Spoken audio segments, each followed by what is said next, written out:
డబ్బు, అనారోగ్యం, ఉద్యోగం, వ్యాపారం, అప్పులతో బాధపడుతున్నారా? మీకోసమే లాంచ్ యువర్ ఫ్యూచర్ ప్రోగ్రామ్. నమస్తే, welcome back to Suman TV. ప్రస్తుతం మనతో పాటు ఉన్నారు consumers affairs committee chairman Mandari Krishna Reddy గారు. నమస్తే సార్. నమస్తే అమ్మా. సార్, మనం ఈ అహ్మదాబాద్ ప్లేన్ క్రాష్ గురించి మాట్లాడుకుంటున్నాం కదా. అయితే గత 5 ఏళ్లలో ఇలాంటివి చాలా పెద్ద సంఘటనలు జరిగాయి, మచ్చల్లాగా మిగిలిపోయాయి అవన్నీ కూడా. అంటే ఈరోజు కొన్ని వాటి గురించి గుర్తు చేసుకుందాము. ఎక్కడ జరిగింది, ఎలా జరిగింది, ఎంతమంది బయటపడ్డారు, ఎంతమంది చనిపోయారు అనేది ఒక ఆర్టికల్ అయితే మన దగ్గర ఉంది సార్. ఒకసారి మాట్లాడుకుంటే, ఎయిర్ ఇండియా విమానం గుజరాత్లో సర్దార్ వల్లభాయ్ పటేల్ అంతర్జాతీయ విమానాశ్రయంలో మన కూలినటువంటి విమానంలో మరణించిన వాళ్ళ సంఖ్య గత 5 ఏళ్లలో జరిగిన అన్ని క్రాష్ల కన్నా ఎక్కువ మంది చనిపోయినటువంటి సంఘటన ఇది. ఓకే, అంటే అంతకన్నా ముందు చాలా ఇంతకన్నా ఎక్కువ మంది చనిపోయిన చాలా సంఘటనలు ఉన్నాయి.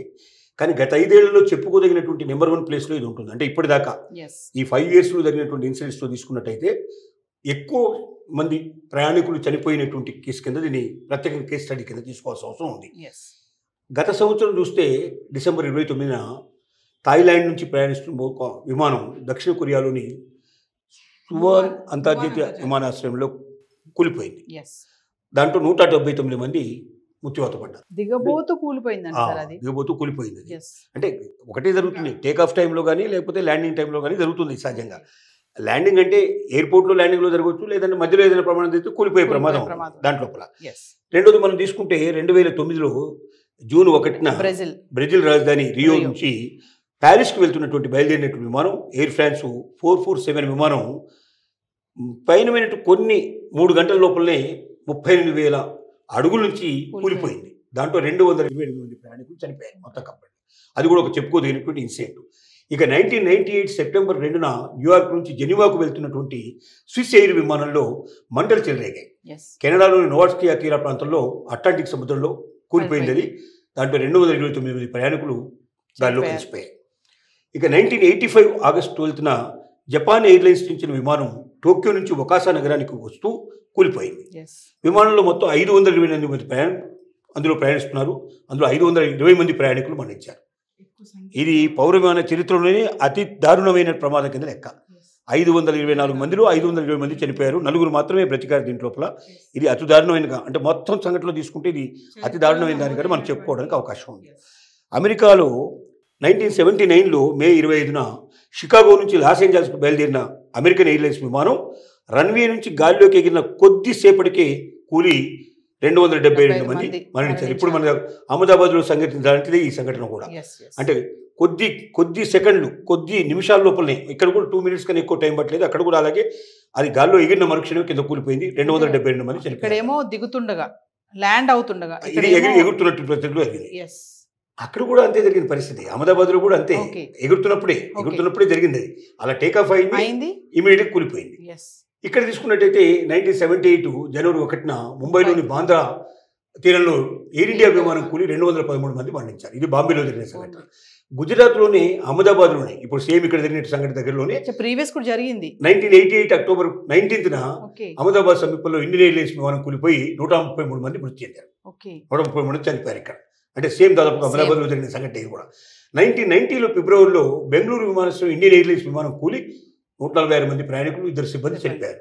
ఇక్కడైతే విమానాశ్రయంలో ఉన్న గోడకు గుద్దుకుని చనిపోవడం జరిగింది. ఎయిర్పోర్ట్లోనే జరిగింది ఈ సంఘటన.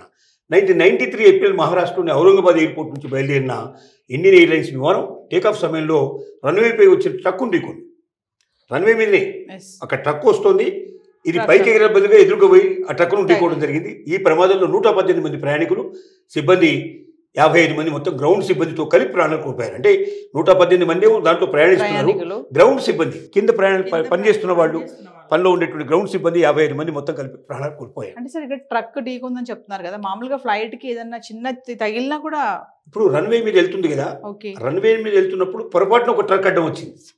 అంటే ఇది ఏమవుతుందంటే ఆకాశంలో ఎగిరి ముందర చాలా దూరం ప్రయాణం చేస్తుంది. ఇట్లా రన్వే అంటుంది. అది రన్వే మీద అంటే ఆ శక్తి రావడానికి బాగా స్పీడ్గా మెల్లగా స్టార్ట్ అయ్యి స్పీడ్ అందుకొని, ఆ స్పీడ్ అందుకున్న తర్వాత ఆకాశంలోకి ఎగిరిపోతుంది. ఈ వెళ్తున్న సమయంలో రన్వే మీద ఏమి ఉండవు. అందుకే అది వాళ్ళు ఎయిర్ ట్రాఫిక్ సంబంధించిన వాళ్ళు జాగ్రత్త తీసుకోవాలి. అక్కడి నుంచి ఏ వెహికల్ అక్కడికి వెళ్ళడానికి వీలు లేకుండా అన్ని స్టాప్ చేయాలి. కానీ పొరపాటున ఒక ట్రక్ వెళ్ళింది. ఆ ట్రక్ వెళ్ళినప్పుడు ఏమైందంటే ట్రక్ గుద్దుకుంది. గుద్దుకున్నప్పుడు ఏమైంది, ఆ పక్కన ఉండేటువంటి వెహికల్స్ వాటి కూడా వెళ్ళి గుద్దుకోవడం జరిగింది. ఆటోమేటిక్గా మొత్తం 55 మంది ప్రాణాలు కోల్పోయారు. ఇలా జరిగింది అనకి. అంటే ఇంకా పైకి లేదు, ఇంకా గాల్లోకి లేవకముందే జరిగిపోయింది ఈ సంఘటన. తర్వాత మనం 1996 నవంబర్ 12న ఢిల్లీ నుంచి సౌదీ అరేబియాలోని దహసాకు బయలుదేరిన సౌదీ విమానం 763 బోయింగ్ 747 కజకస్తాన్లోని షిమ్కెంట్ నుంచి ఢిల్లీకి వస్తున్న కజకస్తాన్ ఎయిర్లైన్స్ విమానం ఇక్కడ 1907 ఇల్యూషన్ 1176 అనేది హర్యానాలో చెంది. అంటే ఇవన్నీ వరుసగా అన్ని కలిపి చెప్తున్నాడు. ఇక్కడ 349 మంది మొత్తం మృతి చెందారు. మన దేశంలో జరిగిన అతిపెద్ద ప్రమాణాలు ఇది ఒకటి నిలిచిపోతుంది. 349 మెంబర్స్ చనిపోయారు. అంటే ఇక్కడికన్నా అక్కడ ఎక్కువ దీన్ని జరిగినటువంటి. అంటే మన ఇండియాలో జరిగిన దాంట్లో అతిపెద్ద ప్రమాదం కింద దీన్ని మనం లెక్కేసుకోవాలి. ఇది ఎప్పుడు జరిగింది మనకు దాదాపుగా ఈ ప్రమాదం తీసుకుంటే 1907లో జరిగినట్టు పరిస్థితి. హర్యానాలో జరిగింది ఇదంతా కూడా.